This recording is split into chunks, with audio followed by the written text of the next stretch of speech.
They called him Little Fairy Boy, Brownsville, Brooklyn, early 1970s. The nickname followed Mike Tyson through the neighborhood because he preferred raising pigeons to fighting.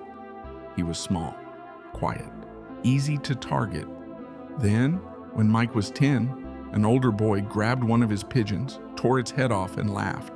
The next few seconds changed everything. Tyson threw his first real punch. The boy hit the ground. For the first time, fear moved in the opposite direction, but violence did not create a future. It created more problems. By 13, Tyson had been arrested dozens of times.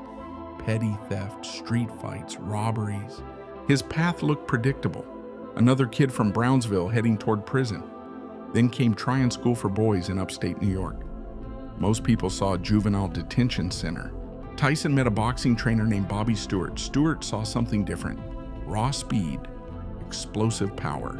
A teenager who learned combinations faster than anyone he had trained. But Stewart gave him a condition. If Mike wanted boxing, he had to control his behavior and return to school. Mike agreed.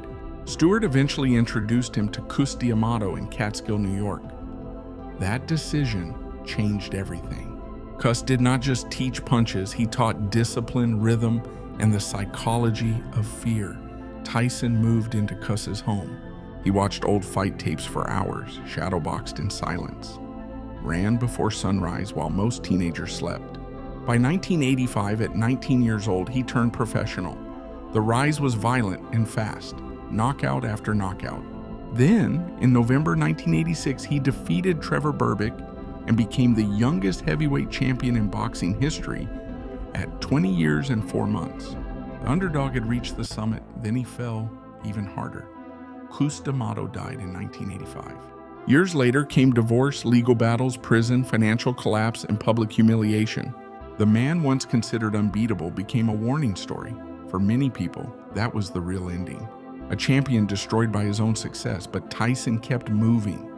He returned to boxing, rebuilt his finances, learned to speak openly about his past, built a new audience decades after his prime.